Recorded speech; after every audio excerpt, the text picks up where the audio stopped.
کہہ دو کہ اللہ جسے چاہتا ہے گمراہ کرتا ہے اور جو اس کی طرف رجوع ہوتا ہے اس کو اپنی طرف کا رستہ دکھاتا ہے، یعنی ان کو جو ایمان لاتے اور جن کے دل اللہ کی یاد سے آرام پاتے ہیں ان کو۔ اور سن رکھو کہ اللہ کی یاد سے ہی دل آرام پاتے ہیں۔ جو لوگ ایمان لائے اور عمل نیک کیے ان کے لیے خوشحالی اور عمدہ ٹھکانہ ہے۔ اور اگر شیطان کی طرف سے تمہارے دل میں کسی طرح کا وسوسہ پیدا ہو تو اللہ سے پناہ مانگو، بے شک وہ سننے والا ہے، سب کچھ جاننے والا ہے۔ جو لوگ پرہیزگار ہیں جب ان کو شیطان کی طرف سے کوئی وسوسہ پیدا ہوتا ہے تو چونک پڑتے ہیں اور دل کی آنکھیں کھول کر دیکھنے لگتے ہیں، اور جب قرآن پڑھا جائے تو توجہ سے سنا کرو اور خاموش رہا کرو تاکہ تم پر رحم کیا جائے، اور اپنے پروردگار کو دل ہی دل میں عاجزی اور خوف سے اور پست آواز سے صبح و شام یاد کرتے رہو، اور دیکھنا غافل نہ ہونا۔ پھر جب تم یہ نماز تمام کر چکو تو کھڑے اور بیٹھے اور لیٹے ہر حالت میں اللہ کو یاد کرو۔ پھر جب تم مطمئن ہو جاؤ تو پورے آداب کے ساتھ نماز پڑھو۔ بے شک نماز کا مومنوں پر اوقات مقررہ میں ادا کرنا فرض ہے۔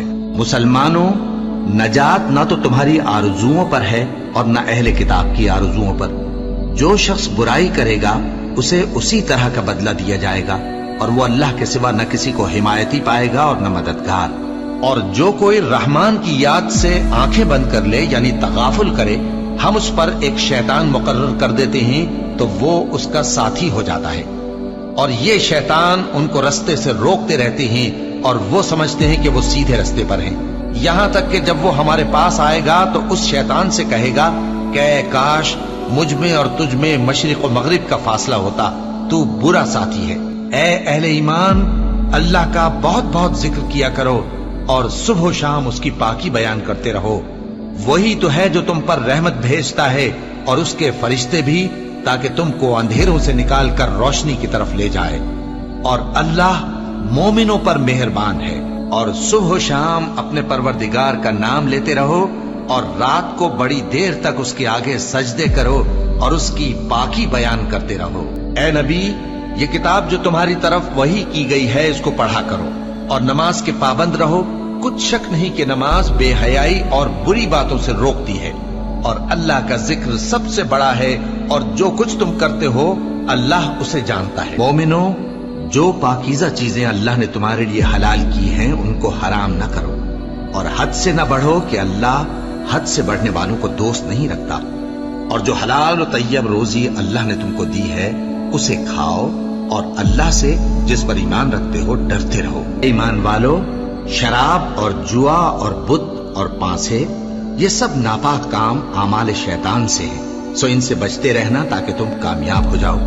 شیطان تو یہ چاہتا ہے کہ شراب اور جوئے کے سبب تمہارے آپس میں دشمنی اور رنجش ڈلوا دے اور تمہیں اللہ کی یاد سے اور نماز سے روک دے۔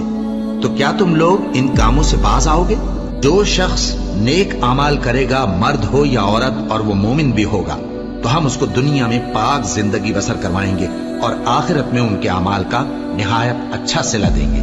سو جب تم قرآن پڑھنے لگو تو شیطان مردود سے اللہ کی پناہ مانگ لیا کرو۔ حقیقت یہ ہے کہ جو مومن ہیں اور اپنے پروردگار پر بھروسہ رکھتے ہیں ان پر اس کا کچھ زور نہیں چلتا، اس کا زور انہی لوگوں پر چلتا ہے جو اس کو رفیق بناتے ہیں اور اس کے وسوسے کے سبب اللہ کے ساتھ شریک مقرر کرتے ہیں۔ سو تم مجھے یاد کیا کرو، میں تمہیں یاد کیا کروں گا، اور میرا احسان مانتے رہنا اور میری ناشکری نہ کرنا۔ اے ایمان والو، صبر اور نماز سے مدد لیا کرو، بے شک اللہ صبر کرنے والوں کے ساتھ ہے۔ اے اطمینان والی جان، اپنے پروردگار کی طرف لوٹ چل، تو اس سے راضی وہ تجھ سے راضی، سو تو میرے خاص بندوں میں شامل ہو جا اور میری بہشت میں داخل ہو جا۔